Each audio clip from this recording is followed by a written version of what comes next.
Hello everyone, कैसे हो आप सब लोग। लास्ट क्लास में हम लोगों ने अपना नया सब्जेक्ट स्टार्ट किया था फाइनेंशियल मैनेजमेंट, और उसमें अपना पहला चैप्टर लिवरेज एनालिसिस स्टार्ट किया था। तो कुछ थियोरेटिकल टॉपिक्स थे जो मैंने आप लोगों के साथ डिस्कस किए थे और आप लोगों को लिखाए भी थे। आज मैं उस पर ही जो बेस्ड न्यूमेरिकल क्वेश्चंस हैं वो आप लोगों को बताऊँगा। तो स्टार्ट करते हैं। तो हम लोगों ने ऑपरेटिंग लिवरेज अपना कवर किया था। तो ऑपरेटिंग लिवरेज के जितने भी थियोरेटिकल एस्पेक्ट्स थे वो मैं आप लोगों को लिखा चुका हूँ, समझा चुका हूँ।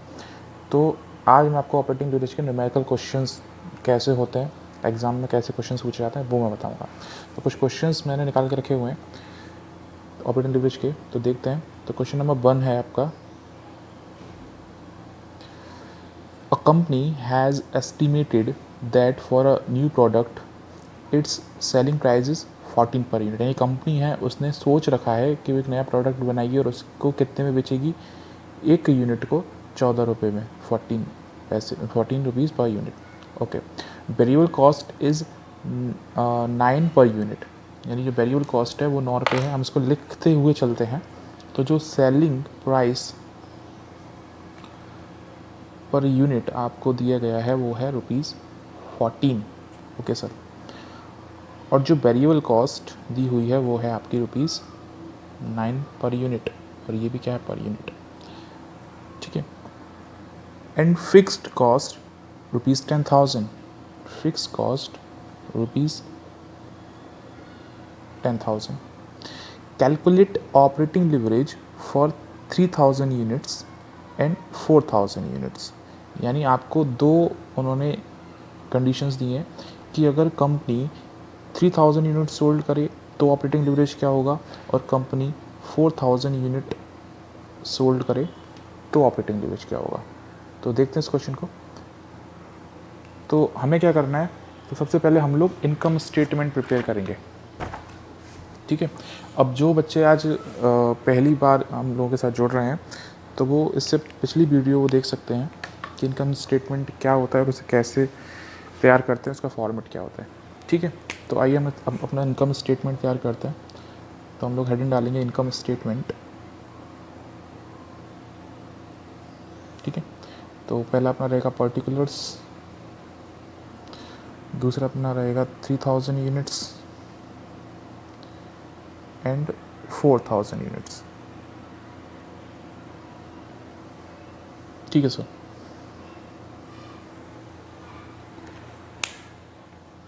सबसे पहले क्या आएगा, सबसे पहले आता है सेल्स। तो सेल्स आपको दी हुई है ₹14 पर यूनिट, यानी एक यूनिट को आप कितने में बेचोगे, 14 रुपये में। ओके।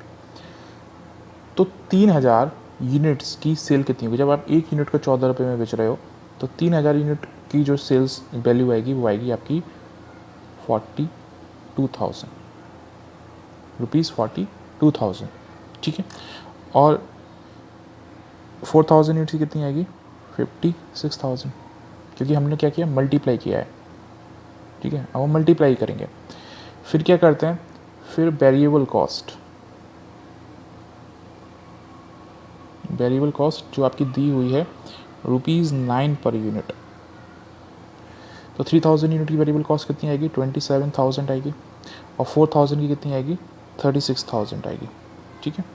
फिर हमारा जो आता है उसको हम लोग बोलते हैं कंट्रीब्यूशन।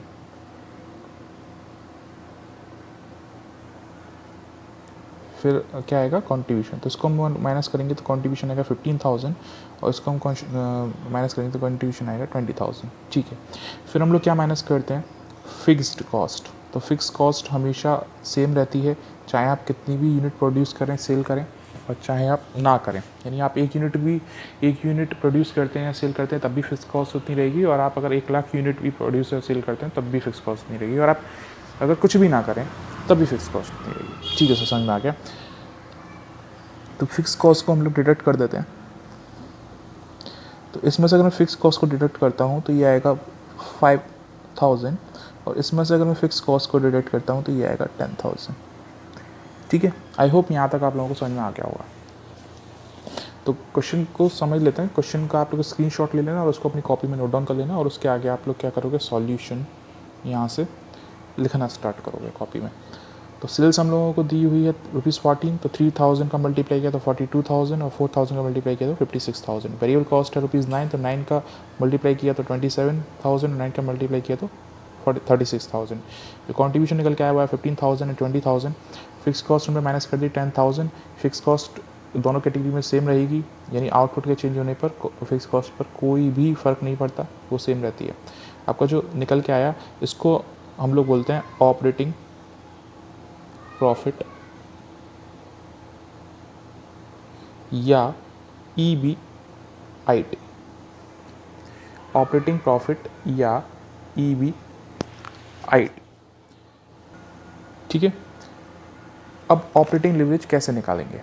तो ऑपरेटिंग लिवरेज निकालते हैं हम लोग। तो ऑपरेटिंग लिवरेज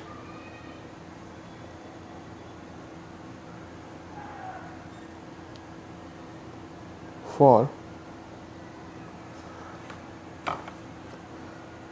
3000 यूनिट्स, ठीक है। सबसे पहले हम लोग फॉर्मूला लिख लेते हैं। तो ऑपरेटिंग लिवरेज का फॉर्मूला क्या होता है? तो ऑपरेटिंग लिवरेज का फॉर्मूला होता है, जो मैंने आपको बताया था, कंट्रीब्यूशन अपॉन EBIT।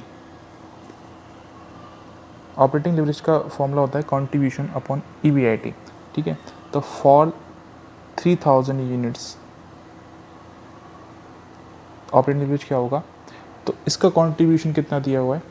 3000 यूनिट के लिए कंट्रीब्यूशन कितना है? तो सर 3000 यूनिट के लिए कंट्रीब्यूशन है 15,000 और EBIT कितना है? 5000। तो कंट्रीब्यूशन कितना है? 15,000 और EBIT कितना है? 5000। तो जो ऑपरेटिंग लिवरेज आएगा वो आएगा 3, ठीक है, 3 आएगा। अब ना तो ये परसेंट में होता है, ना ये टाइम्स में होता है, ना ये यूनिट में होता है। ऑपरेटिंग लिवरेज क्या आएगा? सिर्फ क्या होगा? 3 रहेगा, ठीक है। अच्छा, और क्या पूछा है? तो आप बताइए 4000 यूनिट के लिए कितना रहेगा? तो 4000 यूनिट के लिए क्या रहेगा? तो कंट्रीब्यूशन अपॉन EBIT। तो 4000 यूनिट का जो कंट्रीब्यूशन है वो है 20,000 और 4000 यूनिट का जो EBIT है वो है 10,000। तो इसका कितना आ गया? 2। तो ये क्या हो गया? हमारा आंसर हो गया, ठीक है। तो आई होप पहला क्वेश्चन आप लोगों को समझ में आया होगा। आप चाहो तो इसका स्क्रीनशॉट ले लेना और इसको अपनी कॉपी में नोट डाउन कर लेना, ठीक है सर। हाँ सर, एक क्वेश्चन और कराइए। तो मैंने कहा एक क्वेश्चन बहुत है, बाकी क्वेश्चन बाद में कर लेंगे। नहीं सर, हमें क्वेश्चन कराइए, नहीं तो हम हड़ताल पे बैठ जाएंगे। तो मैंने कहा यार हड़ताल वड़ताल पे मत बैठो, अब तुम लोग इतनी जिद कर ही रहे हो, तो चलो एक क्वेश्चन हम लोग और करते हैं। इसको मैं हटा देता हूँ।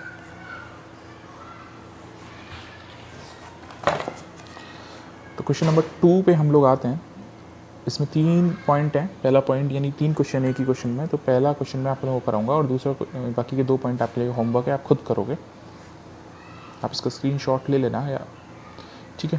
तो क्वेश्चन नंबर 2 है, the installed capacity of a factory is 1 lakh unit, ठीक है।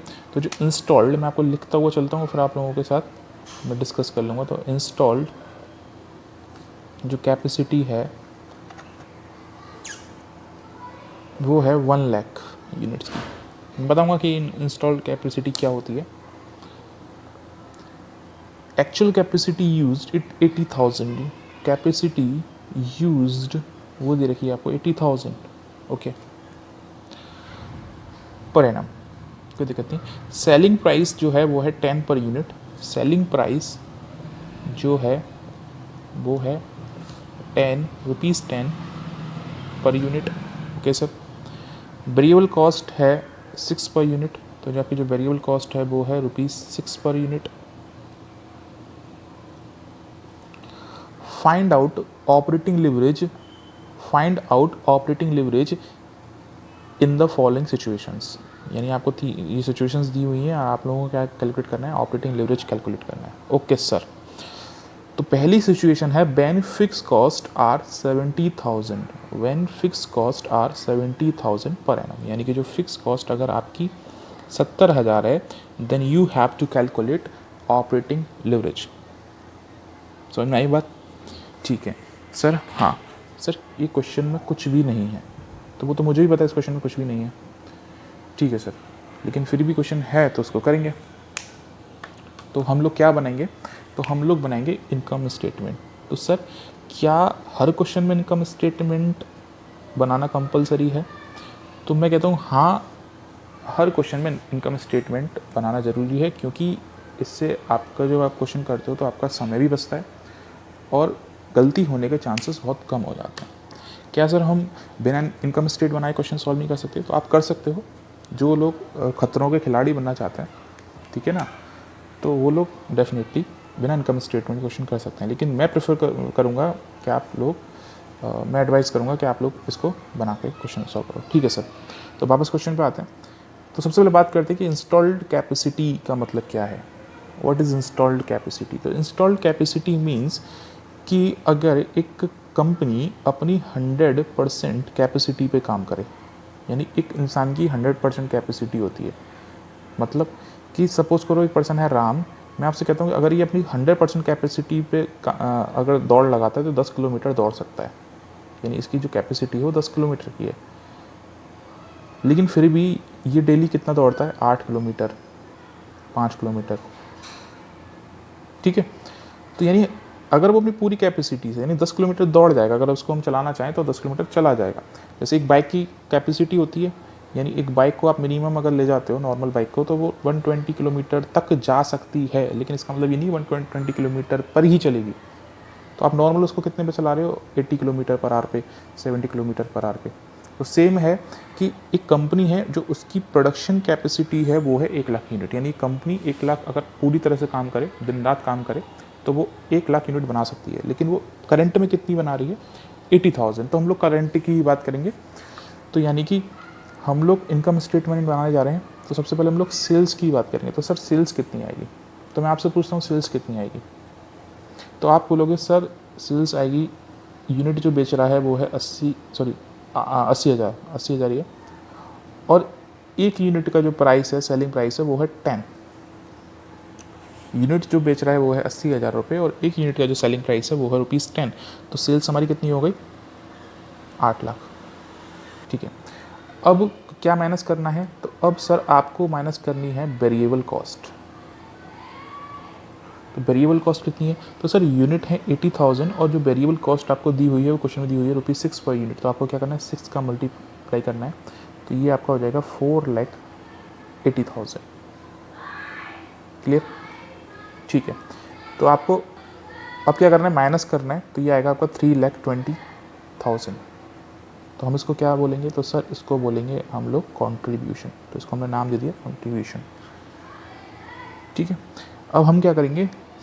फिक्स कॉस्ट को माइनस करेंगे। फिक्स कॉस्ट को माइनस करेंगे। फिक्स कॉस्ट कितनी दी हुई है? 70,000 दी हुई है। ठीक है, ठीक है सर। तो ये जो बच के आएगा ये आएगा आपका 2,50,000। I hope I am correct.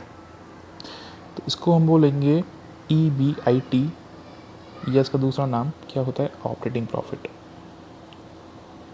मैं आप लोगों को दोनों नाम इसलिए बताता हूँ क्योंकि हम लोग क्या करते हैं कि EBIT को ही रट लेते हैं, और क्वेश्चन में बाई चांस थियोरटिकली एक क्वेश्चन आ जाए, एग्जाम में क्वेश्चन आ जाए कि ऑपरेटिंग प्रॉफिट क्या होता है, तो आप लोगों को यार ऑपरेटिंग प्रॉफिट तो पढ़ाया नहीं सर ने, लेकिन आपको पता है कि EBIT क्या होता है, ठीक है, लेकिन आपको ये नहीं पता कि EBIT और ऑपरेटिंग प्रॉफिट सेम होते हैं, या पता भी होता तो आप भूल जाते हो।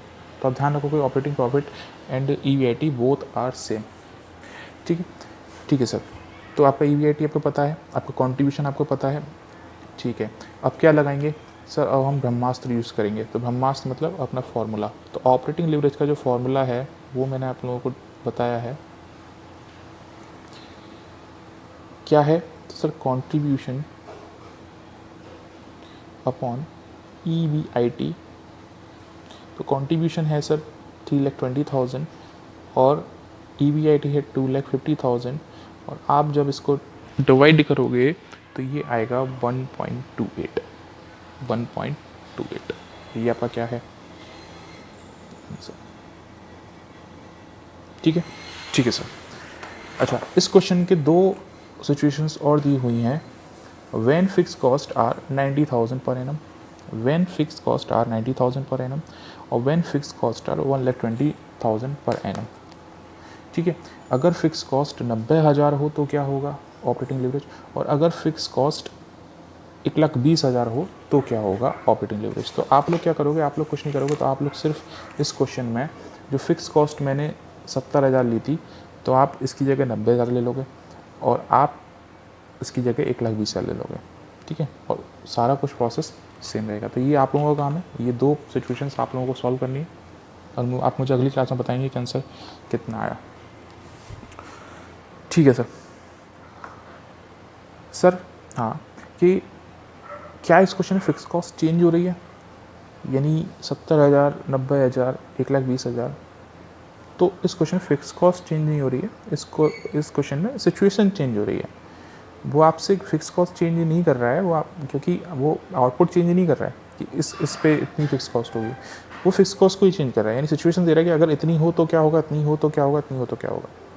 ठीक है सर हाँ सर, क्वेश्चन थोड़ा इंटरेस्ट आ रहा है, आप एक क्वेश्चन और, तो आप लोग इतनी जिद कर रहे हो तो अब मेरी तो आप लोगों के सामने चल नहीं सकती, तो ठीक है क्वेश्चन और करते हैं हम लोग। क्वेश्चन नंबर 3 पे आते हैं। Following information relating to a particular product are furnished by Bhaskar Limited. Following information relating to a particular product are furnished by Bhaskar Limited. यानी भास्कर लिमिटेड ने एक प्रोडक्ट है उसका और उसके लिए उसके रिगार्डिंग कुछ इन्फॉर्मेशंस आपको दी हैं। तो इन्फॉर्मेशंस आपके लोगों के लिए क्या क्या है, तो इन्फॉर्मेशंस हैं break even point, break even point कितनी है, 15,000 यूनिट्स। तो ब्रेक इवन पॉइंट आपको दे रखा है 15,000 यूनिट्स, ठीक है सर। सेलिंग प्राइस क्या दे रखा है, तो सेलिंग प्राइस है आपका 65 पर यूनिट, यानी जो सेलिंग प्राइस है वो है आपका 65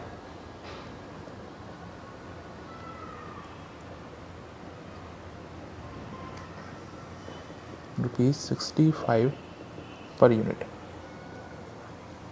ठीक है sir. In the last information which is given to us variable cost is given 45 per unit. तो variable cost is ₹45 per unit, okay. और आपसे क्या पूछा गया है, calculate operating leverage from the above information, calculate operating leverage from the above information for a volume of 20,000 units and 25,000 units, ठीक है। तो आप लोगों को बोला गया है कि 20,000 यूनिट पे ऑपरेटिंग लेवरेज पता कीजिए और 25,000 यूनिट्स पे ऑपरेटिंग लेवरेज पता कीजिए।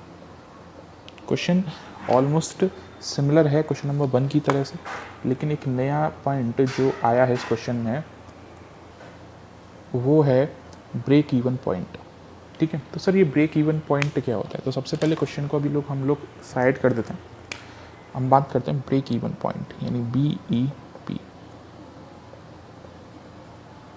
ब्रेक इवन पॉइंट, ठीक है। इसको आप ऐसे लिखेंगे, आप इसको नोट्स की तरह लिख सकते हो। तो अपना जो भी पॉइंट था ब्रेक इवन पॉइंट आप वो डालोगे,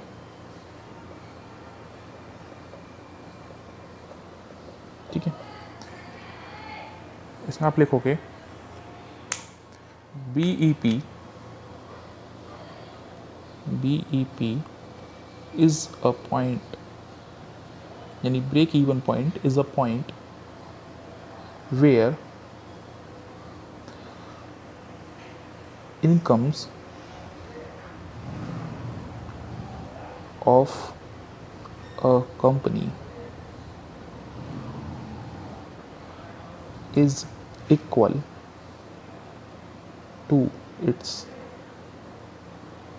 expenditures, तो BEP is a point where income of a company is equals to its expenditure, or in other words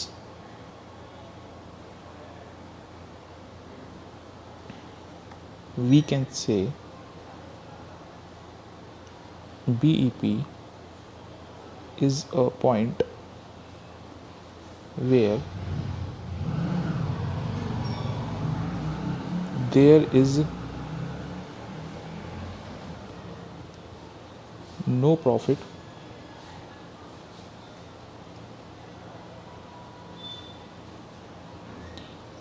and no loss. ठीक है, जहाँ पे ना तो प्रॉफिट हो और ना ही लॉस हो, ऐसा पॉइंट हो, तो उस पॉइंट को हम लोग क्या बोलते हैं? Break even point. सर जैसे, तो मुझे पता था कि आप ये बात ज़रूर लोगे। जैसे, तो एग्जांपल लेते हैं कि ब्रेक इवन पॉइंट बेसिकली है क्या। तो ब्रेक इवन पॉइंट वो पॉइंट है जहाँ पे कंपनी अपनी कॉस्ट को निकाल लेती है, सिर्फ अपनी कॉस्ट को ही निकाल पाती है।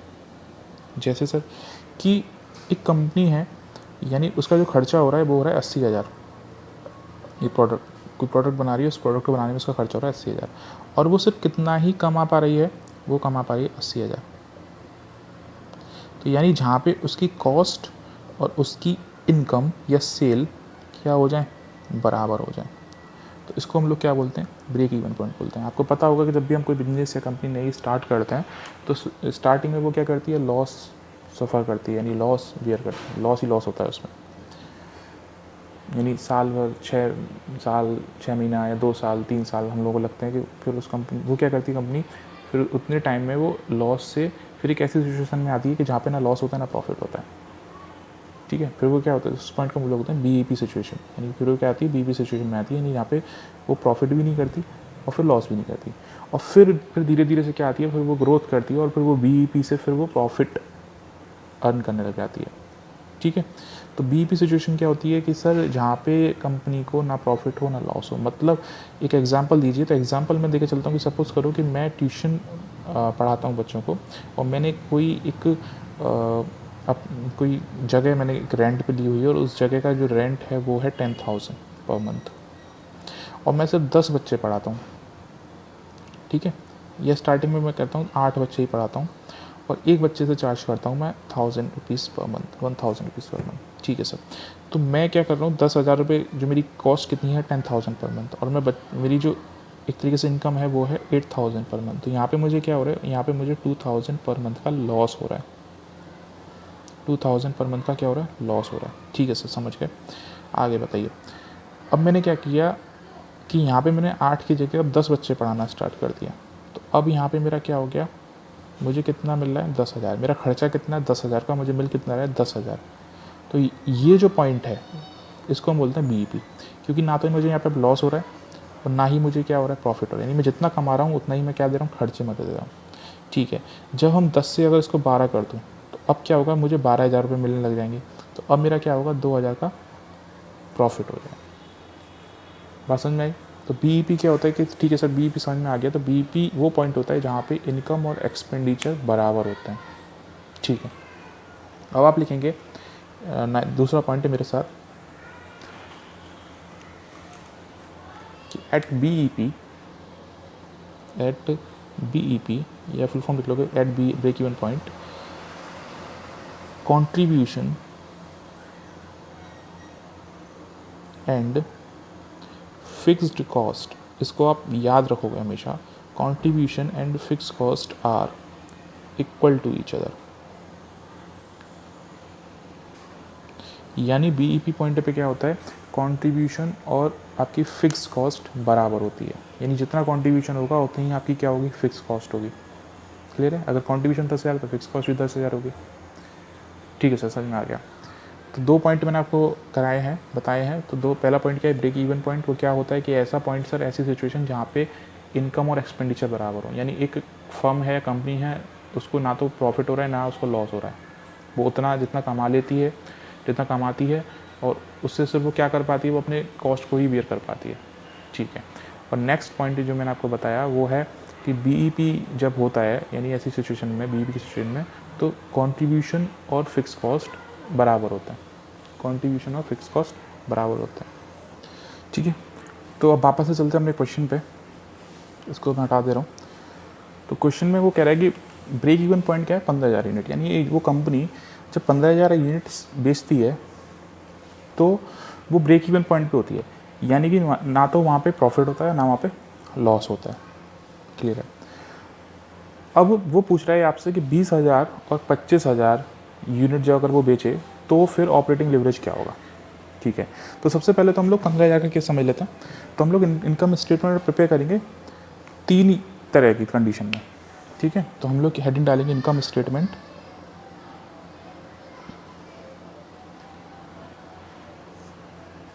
तो हेडिंग सबसे पहले हम लोग डालेंगे पर्टिकुलर्स एक कॉलम में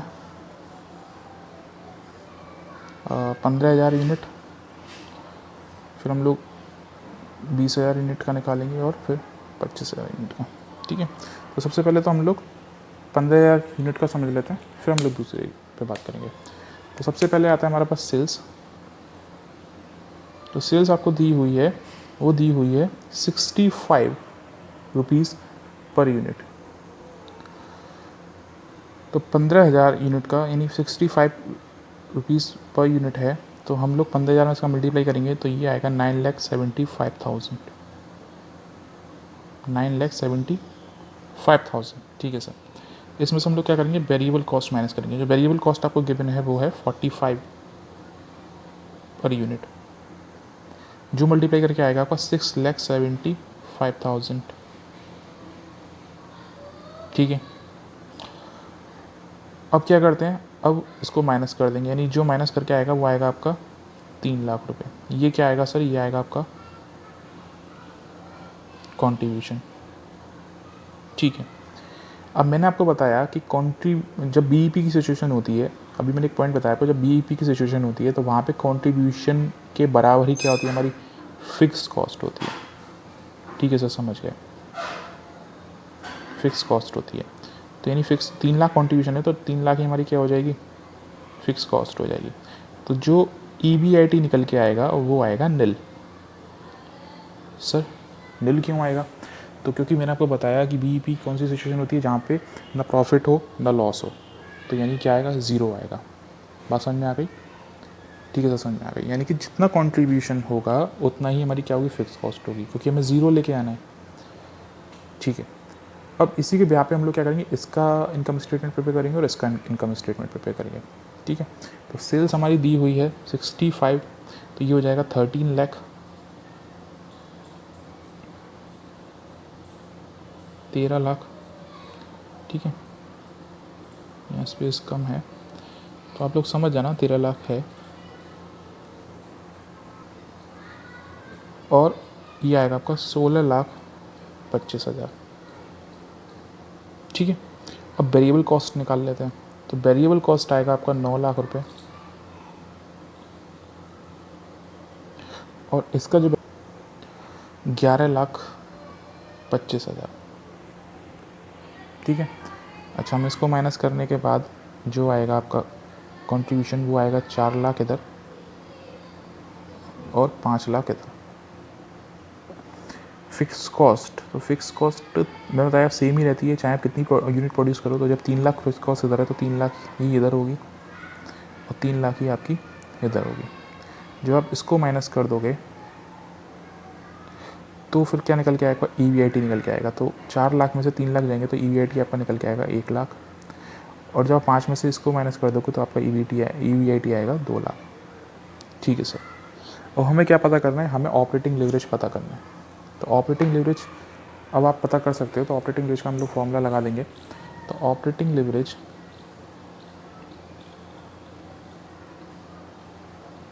equals to EBIT, sorry contribution upon EBIT।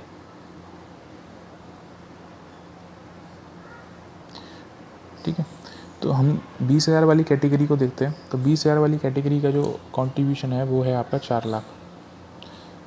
ठीक है, ये आपको लिखना नहीं है, आप सिर्फ ऑपरेटिंग लिवरेज लिखोगे। तो यानी जो उसका जो कंट्रीब्यूशन है वो गिवन है आपको 4,00,000 रुपये, और उसकी जो EBIT है वो आपकी 1,00,000 रुपये। ठीक है, ठीक है सर, तो आपका ये जो लिवरेज निकल के आएगा वो आएगा 4। ठीक है, अब दूसरी वाली ने 25,000 वाली को चेक कर लेते हैं। ये 20,000 वाला ऑपरेटिंग लिवरेज है और ये 25,000 का है, तो इसको चेक कर लेते हैं। तो इसका जो कंट्रीब्यूशन है वो है आपका 5,00,000 रुपये, और इसका जो आपको EBIT दे रखा है वो है 2,00,000 रुपये। ठीक है, तो इसको आप लोग डिवाइड करोगे तो ये आएगा 2.5।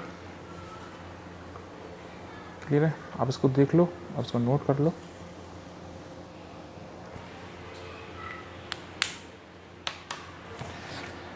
क्वेश्चन नंबर 4 और 5 मैं आप लोगों को होमवर्क दे रहा हूँ। क्वेश्चन नंबर 4 और 5 मैं आप लोगों को होमवर्क दे रहा हूँ, आप इसका स्क्रीनशॉट ले लो और ये 2 क्वेश्चन आप लोगों को करना है, क्वेश्चन नंबर 4 एंड 5। ठीक है?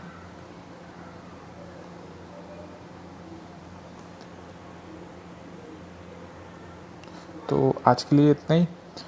अगली क्लास में मैं आप लोगों को अब अगले जो हमारे 2 लिवरेज बचे हुए हैं, फाइनेंशियल लिवरेज और कंबाइंड लिवरेज, वो कराऊंगा। और ये 2 क्वेश्चन, सबसे पहले मैं ये 2 क्वेश्चन डिस्कस करूंगा और उसके बाद फिर हम अपने अगले लिवरेज को डिस्कस करेंगे। ठीक है? तो आज के लिए बस इतना ही। Thank you. Stay home, stay safe, bye.